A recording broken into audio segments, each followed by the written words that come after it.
Pasado 27 de septiembre, 4 ciudadanos nicaragüenses comparecieron ante la Comisión Tom Lantos de Derechos Humanos del Congreso de Estados Unidos en una audiencia presidida por el representante James McGovern, demócrata por Massachusetts. Entre los comparecientes participó Ligia Gómez, exgerente de la Dirección de Investigaciones Económicas del Banco Central, una economista experta en temas de pobreza rural y medio ambiente, licenciada de la UNAM Managua, con una maestría en la UCA y un doctorado en Economía en la Universidad de Córdoba, en España. En su testimonio escrito, divulgado por primera vez este jueves, Gómez explica que además de ejercer ese importante cargo técnico en el área de estudios económicos del banco, durante 4 años fungió como secretaria política del Consejo de Liderazgo Sandinista del FSLN en esa institución del Estado. Veamos esta entrevista con Ligia Gómez, realizada desde Estados Unidos vía Skype, en la que revela de primera mano cómo reaccionó la maquinaria Estado-Partido bajo el mando de Rosario Murillo durante la rebelión de abril. Buenas noches, Ligia. Primero que todo, ¿por qué decidiste brindar este testimonio ante el Congreso de Estados Unidos? ¿Qué relevancia tiene tu palabra como exfuncionaria pública y como exsecretaria política del FSLN en el Banco Central? 3 cosas fundamentales. Una, poder traer la realidad del país expuesta por una persona que, como yo, estaba involucrada directamente en la gestión política dentro de las instituciones del Estado, con una mirada distinta y que puede decir cómo funciona el aparato, cómo se está dando todo este proceso del que Nicaragua está sufriendo. Entonces, mi mayor interés es tener una incidencia política en tomadores de decisión que nos ayuden a destrabar esta situación que vive el país. La otra razón es que me siento en deuda por haber participado apoyando al gobierno. Me siento en deuda con los jóvenes que han sido asesinados y con los presos políticos que están actualmente. Y me siento obligada a hacer algo para lograr lo que todos queremos, justicia y democracia, y tener un futuro para nuestros hijos en Nicaragua. Vamos a hablar más adelante sobre lo que ocurrió durante la rebelión de abril. Vos fuiste secretaria política del FSLN en el Comité de Liderazgo Sandinista del Banco durante 4 años. ¿Qué tipo de mandato tenías en el Banco Central como secretaria política? Como secretaria política, las órdenes las recibimos directamente de Fidel Moreno, pero son aprobadas y autorizadas por la autoridad superior, que en este caso Ovidio Reyes, o cuando no se encuentra, por la gerente general del Banco Central. Entonces, ¿en qué consistía el trabajo del secretario político? Movilizar a los empleados en función de las tareas partidarias, transmitir las orientaciones que recibíamos de Fidel Moreno y que venían de Rosario Murillo, porque prácticamente se leían en las reuniones o nos llegaban a nivel de circulares. Y la otra era garantizar la logística de estas actividades. Entonces, en eso consistía fundamentalmente. Esas actividades de movilización partidaria de los empleados públicos, ¿son de carácter voluntario o tienen alguna remuneración económica? Bueno, son voluntarias, pero sí tienen una remuneración económica, o sea, se convocan, aunque cuando ya hay poca participación, como lo que está sucediendo actualmente, que cada vez hay menos participación, empiezan a pedir listas de los que no están participando, de los que sí están participando.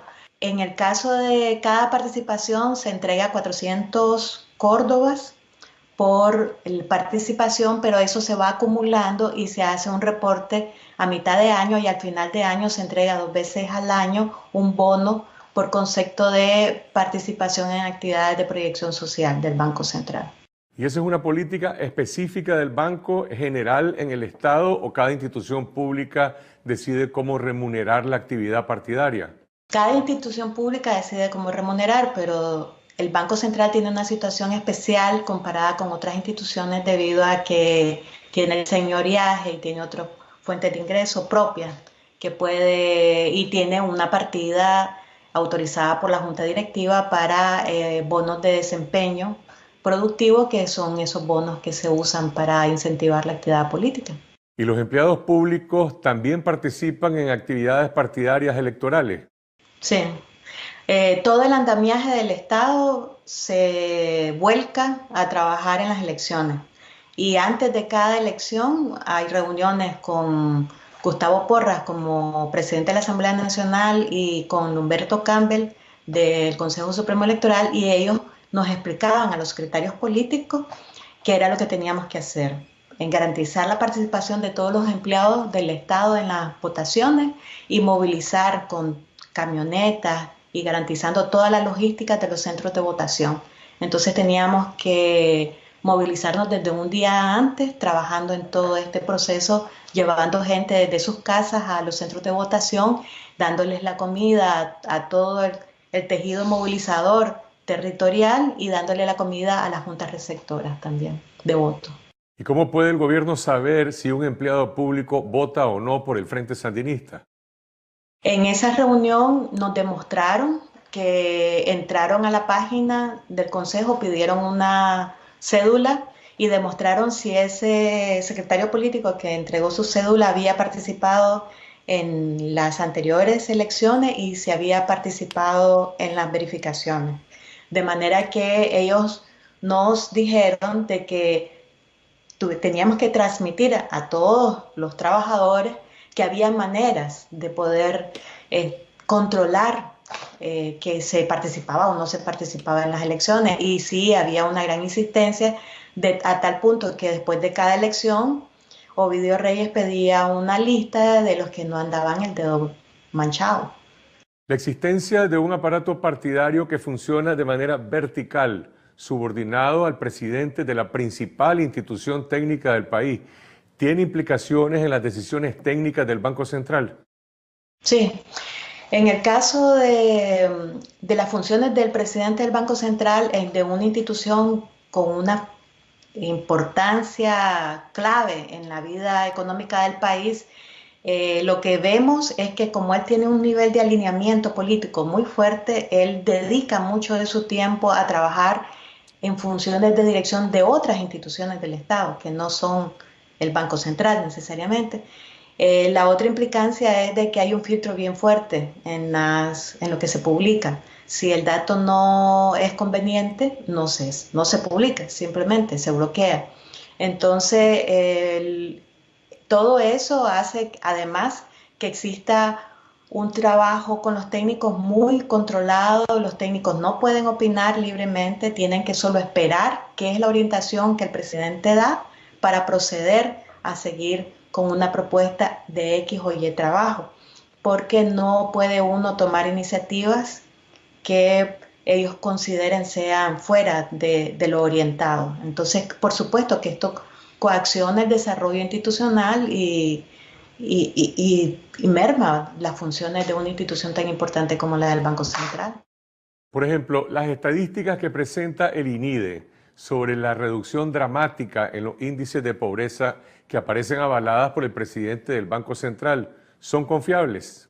El problema es que estás trabajando con datos totalmente desactualizados, tenés una institución desarticulada, descabezada, medio atendida, con un censo demasiado viejo, ¿verdad? Ya fuera totalmente de lo que normalmente podría ser un marco muestral confiable, y con unas metodologías que no han sido actualizadas en mucho tiempo, con productos de la canasta básica que no necesariamente son los que deberían de estar. Entonces, en estadística es un problema. Yo tuve una clase que me decía que las estadísticas son muy buenas para mentir o para demostrar cosas. Entonces, hay que tener mucho cuidado de cómo se manipulan y cómo se trabajan. Lo que yo sí sé es que ni nosotros como investigadores teníamos acceso a las encuestas de medición de vida desde el 2014. La que se hizo en 2016 no nos dejaron tener acceso en absoluto, y estoy técnicamente clara de que el marco muestral ya está totalmente desfasado. Sin embargo, hasta antes del 18 de abril, vos y posiblemente muchos otros técnicos y funcionarios del Banco Central y del Estado apoyaban la gestión del gobierno. ¿Este era un apoyo personal al comandante Ortega, al partido Frente Sandinista o una oportunidad de mantener un trabajo? Para mí es una mezcla de todo. Por un lado, era la única vez que un gobierno me había invitado a poder ejercer funciones de elaboración de notas de política cuando 17 años he pasado siendo investigadora en la universidad donde evalúo política pública y me invitaron a poder contribuir a los objetivos de desarrollo del milenio con un equipo formado por diferentes ministerios y apoyado por Naciones Unidas. Entonces me pareció fantástico. Por otro lado, a nivel político, a pesar de que yo ya no estaba, desde que ejercía mis funciones como investigadora, no estaba activa en la política, sí tuve una formación política desde pequeña, desde que mi mamá se fue al exilio en el 78 y después crecí con la ANSE, la Juventud Sandinista, Cortes de Café, Federación de Estudiantes de Secundaria, estuve con Paquita, con muchos colegas, muchos compañeros. Entonces sí, yo he creído en un proyecto social y considero de que participar no debería de ser algo que nos avergüence, porque debería de ser algo que todos deberíamos de hacer. Desgraciadamente el partido ya no es lo que nosotros pensábamos que era, y desde que estoy de secretaria política nunca me invitaron a ningún congreso. La gente que va a los congresos y a las actividades son escogidas y solo son jóvenes. Ya la gente como yo es considerada de descarte y solo debemos de cumplir órdenes y punto. Si no somos los indisciplinados, ¿no? Vamos a una pausa y regresamos con la segunda parte de esta entrevista con Ligia Gómez sobre la manera como reaccionó la maquinaria del Estado Partido Familia en los primeros días de la rebelión de abril.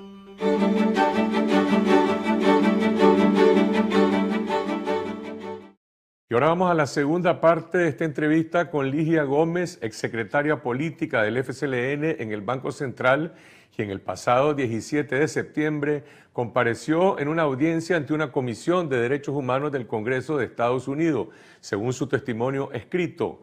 El 19 de abril, cuando aún no se había producido ningún muerto, el secretario de organización del FSLN, Fidel Moreno, proclamó en una asamblea partidaria de emergencia que la orden oficial ante la protesta cívica era "vamos con todo", y el propio 20 de abril Rosario Murillo les ordenó tomarse 61 puntos emblemáticos de la ciudad de Managua. Ligia, en tu testimonio ante el Comité de Derechos Humanos del Congreso de Estados Unidos, decís que pasaste por el Camino de Oriente el propio 18 de abril y viste cuando los protestantes empezaban a reunirse.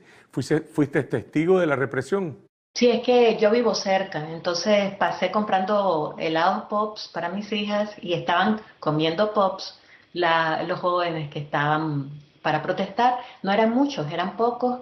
Y mi susto fue que llegando a la casa ya los estaban golpeando. Entonces, o sea, no lo miré en la golpiza, pero fue todo en el mismo, me dio un gran susto. Y luego de eso aumentó, ¿no? La tensión de ese momento. El presidente del Banco Central me llama preguntando que qué es lo que está sucediendo y yo le digo, bueno, lo que está sucediendo es que la gente protestó por esto, pero la represión que hubo, la reacción fue desmedida. Usted que puede hablar con ellos, por favor hable con ellos porque a usted lo escuchan, tiene una posición donde lo pueden escuchar. Entonces él solo insistió en decirme, no, ¿qué orientaciones recibiste de Fidel Moreno? Y la orientación que recibimos de él en la reunión que hubo al día siguiente fue, vamos con todo, no vamos a dejar que nos roben la revolución. Y el vamos con todo es vamos con todo, ¿verdad? Entonces él dijo, bueno, aquí no hay nada que discutir, yo no tengo nada que decir, hay que cumplir. Y que las personas que estuvieran opinando en contra de lo que estaba sucediendo del gobierno, que hiciéramos lista y se la pasáramos porque él podía trabajar con menos personas sin problema. ¿Y vos le pasaste alguna lista de trabajadores del banco que no apoyaban la represión? No, no se la pasé y hubiera sido la primera en la lista, por supuesto. Y en ese momento ya empezó mi dilema ético-moral de una cosa es apoyar actividades que van a ir casa por casa, hacer este trabajo por los mosquitos y esto y lo otro, aunque es muy clientelar el trabajo, pero no lo consideraba un trabajo moralmente que iba en contra de mis principios. Entonces, al darse ya este momento de la represión, yo sí ya tuve un límite de lo que podía permitir o no. Esa reunión de emergencia que mencionás con Fidel Moreno el día después, el 19 de abril, ¿dónde se llevó a cabo y quiénes más estaban presentes? La primera fue en el Parque Japonés y la segunda fue en el Miguel Larrainaga.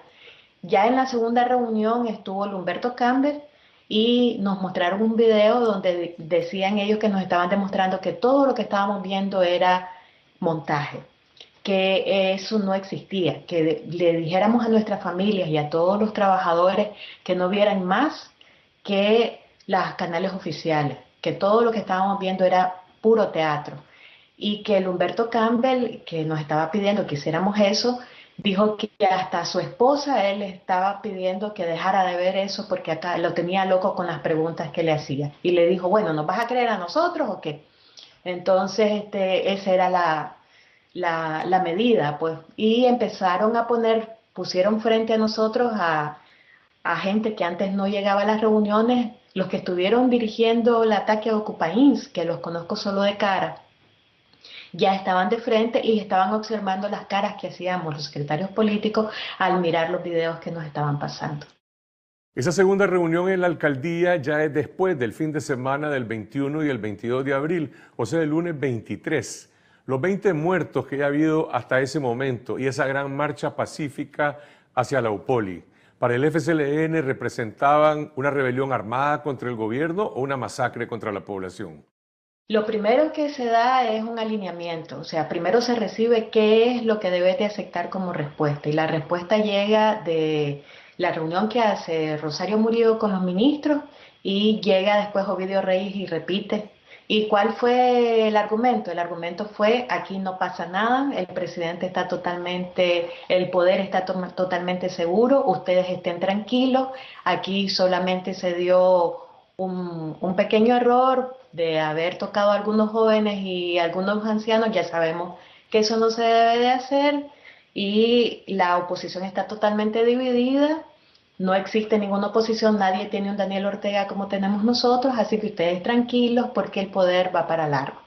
Entonces eso, díganle a la gente que todo el mundo esté en paz, tranquilo, que no pasa nada. Es más, en las reuniones de gerencia ya había un apoyo abierto de Ovidio a la represión, tal que nos decía, si alguien va a una marcha o convoca una marcha, sabe que está invitando a matar.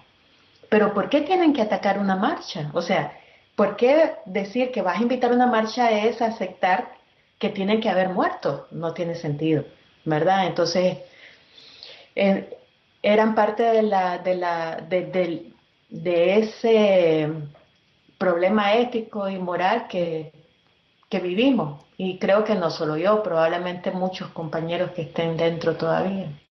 Hay un correo electrónico fechado el día viernes 20 en el que la Jefatura Nacional del FSLN a cargo de Rosario Murillo ordena la toma por tiempo indefinido de 61 puntos emblemáticos de Managua en todos los distritos de la capital. Sin embargo, ese día lo que se vio en Managua fue una rebelión espontánea de la población. En ese momento, las estructuras del FSLN no podían tomarse esos 61 puntos. Sí, tratamos de hacerlo. Yo traté de cumplir, a nosotros nos ubicaron en la suburbana, entonces nosotros hicimos un rol para estar las 24 horas. Cuando decís nosotros, ¿a quién te referís? Es el CLS, el Comité de Consejo de Liderazgo Sandinista. Entonces, el Banco Central hicimos un rol donde íbamos a ir un grupo desde el viernes, otro grupo el sábado, otro grupo el domingo. Eran 2 grupos por día, porque eran 24 horas. Pusimos toldo, pusimos sonido, pero en lo que yo dejo a la gente y subo, yo paso por los barrios de arriba porque llevé a una compañera de trabajo a su casa en unos barrios que yo no vivo. Yo vivo en Carretera Masaya, entonces entré a los barrios que están cerca de Lupoli más adelante y miré que eso era una insurrección. O sea, yo lo miré con mis propios ojos, me costó un montón regresar a mi casa Estaba la gente con cazuelas en la calle, o sea, yo me sentía en los 70, en el 78 viví eso, estaba pequeña, tenía 8 años, pero me acuerdo perfectamente de todo. Entonces, yo llamé a la gente y les dije, váyanse a su casa. Y el sábado y el domingo yo no cumplí con la orden, lo desmonté totalmente y fue mi primer acto de indisciplina porque eso fue así fue como fue catalogado por el presidente, que yo este, cometí indisciplina. Según tu testimonio, presentaste la renuncia como secretaria política el miércoles 25 de junio. ¿Qué pasó ese día? Yo iba para el trabajo y estaba todo bloqueado. Me costaba un montón porque la UNAM no se podía pasar, estaba bloqueado por todos lados, no podía entrar a Managua. Entonces me pasa una joven que se llama Blanca García, que es el nexo entre Fidel Moreno y las instituciones, que es la que hace el trabajo, digamos, de logístico con nosotros. Y ella me dice que tenemos que estar ahí, nos toca el último turno, el de las 6 de la tarde, porque eran turnos que teníamos que ir a la Hugo Chávez. Entonces yo le dije a ella, mira, yo miro que esto está muy peligroso, ¿para qué exponer a las personas de llegar ahí? Es más, en la reunión anterior ya nos habían dicho, si los atacan, filmen, porque solo salen que son ellos los atacados. Si los atacan a ustedes, fílmense. Yo no quería vivir una situación donde yo soy responsable de estar movilizando gente que va a ser atacada y que me dicen que además filme. Entonces ya me empezó hasta la duda de que los iban a atacar. Entonces yo le dije, mira, el Banco Central no va a mandar gente. Fue mi decisión y después se la comuniqué al presidente. Y le dije, mire, presidente, yo dije que por esto y esto y esto no iba a mandar a gente. Entonces el presidente me dijo, no, tenés que cumplir, hay que cumplir. Y yo le dije, no, yo no voy a cumplir porque yo no me voy a llevar en mi conciencia si le pasa algo a algún trabajador que yo estoy mandando. Entonces él le digo, si quiere, quíteme del cargo, pero yo no lo voy a cumplir. Entonces él inmediatamente llamó a una reunión, les dijo de que yo me había rajado y que yo ya dejaba de ser secretaria política. Desde ese día nunca más me volvió a hablar. Y yo desaparecí, me quitaron el teléfono, me bloquearon todos los correos electrónicos, me bloquearon el trabajo técnico inmediatamente. O sea, la vida cambió totalmente en el mismo momento. Te aceptaron tu renuncia como secretaria política, pero no renunciaste a tu cargo técnico. ¿Se podía separar una cosa de la otra? ¿Cómo reaccionó la gente con vos en el Banco Central? ¿Hubo solidaridad porque estabas protegiendo que no fueran expuestos al peligro o tomaron alguna represalia? Bueno, la verdad es que la gente, yo dejé de ir al comedor porque la gente dejó de hablarme. Algunos porque si me saludaban era como que me apoyaban y no querían que eso se viera porque si me apoyaban era peligroso. Y otros porque me consideraban traidora, porque eran organizados, entonces yo era la que había traicionado a ellos, según ya lo que se había planteado. Entonces empecé a sufrir una marginación fuerte y un bloqueo al trabajo técnico también, no solamente al trabajo. Seguí yendo a las reuniones de gerencia, pero no me tomaban en cuenta absolutamente para nada. Es más, las órdenes que llegaban para mi gerencia ya las canalizaban a través de otros gerentes que tenían mi mismo nivel, ni siquiera con mi jefe inmediato. En tu testimonio ante el Congreso decís que el 17 de julio recibiste una carta de despido, pero que al final aceptaron tu renuncia. La verdad es que la gerente de recursos humanos me llamó diciendo que el presidente del Banco Central había ordenado en ese día que me pidiera que procediera a cancelar mi contrato permanente de trabajadora permanente del Banco Central. Yo le pedí que me dijera cuál era el motivo, me dijo que él decía que yo era un cargo de confianza y yo le digo, pero yo soy gerente de investigación, es un trabajo técnico, no tengo nada que ver con cargo de confianza en ese sentido, pero me dijo, bueno, pero esa es la decisión de él. Y yo te sugiero, me dice, que agarres la opción de una renuncia inmediata porque yo me tenía que retirar inmediatamente de la institución. Entonces ella me dijo que si yo no agarraba eso, yo perdía todas las prestaciones que tenía. de ley. Entonces, bueno, me acogí a presentar la renuncia inmediata y me fui inmediatamente. Y desde ese día, pues yo no volví a poner un pie en el Banco Central. ¿Por qué decidiste dejar el país con tu familia si habías dejado el cargo en el Frente Sandinista y habías salido del banco? ¿Por qué emigraste? Bueno, porque no hubo de otra. O sea, empecé a recibir por diferentes vías amenazas de traidora, eras una MRS infiltrada, el comandante se queda y vos pensaste que se iba, hiciste malas cuentas. eh, y a mí me daba miedo andar con las niñas en la calle, ya no salíamos en el vehículo juntas porque aún en el donde yo vivo hubo tres, tenemos cámaras, entonces tres ataques feos al lugar donde yo vivo, hasta tiraron balas. Todo eso sumado, pues era muy riesgoso, más si yo quería dar mi contribución haciendo esta denuncia ante el Congreso de los Estados Unidos para que esto no vuelva a suceder en Nicaragua, porque si no asumimos la responsabilidad que nos toca, esto va a seguir pasando y no podemos seguir así. Ligia, alguna gente que leerá tu testimonio podría señalarte como cómplice del régimen por muchos años. Otros lo van a celebrar como una denuncia ética y valiente. Y algunos partidarios del régimen, como has dicho, ya te acusan de traición. ¿Cómo te sientes después de brindar este testimonio? Bueno, la verdad que son dos sentimientos. Uno, me siento liberada porque soy yo y puedo decir lo que siento, pienso y puedo responder a mi compromiso con la sociedad. Estudié y me preparé y toda mi vida la he dedicado para trabajar en contra de las desigualdades. Y por el otro lado tengo miedo, pues miedo por mi familia, por mis amigos, ¿verdad? He tenido que clausurar el Facebook, eh, y, pero no me arrepiento, no me arrepiento y creo que es el ejemplo que le tengo que dar a mis hijas. Mis hijas están creciendo, no pueden, por tener un salario, no puede uno apoyar algo que pasó de los límites humano, o sea, masacrar jóvenes a como se ha masacrado, torturar gente como se ha torturado y encarcelar personas solo por manifestarse es algo que no puede uno apoyar. Entonces, mis hijas, si, ¿qué ejemplo les iba a dar? Pues, o sea, prefiero estar pasando dificultades que estar apoyando lo que estaba sucediendo. Los técnicos y profesionales del Estado que aún están en las rotondas o en las marchas a la Hugo Chávez, ¿seguirán ahí permanentemente?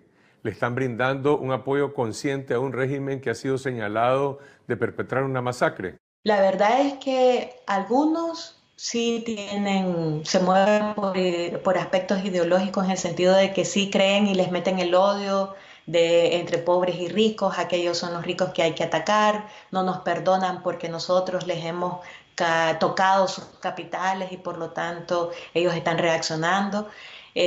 Otros son simplemente obligados porque si no están yendo empiezan a entrar a la lista negra y la primera reducción que haya van de viaje, ya hay gente que está saliendo y aún así en el Banco Central se está reduciendo, aún habiendo el incentivo, se está reduciendo la cantidad de personas que están participando en estas movilizaciones de rotonda, etcétera. Van ahora siempre los mismos, los cuatro pelados que están yendo y el presidente ya está pidiendo listas de que quiénes son los que están dejando de ir, porque después hay un incentivo perverso.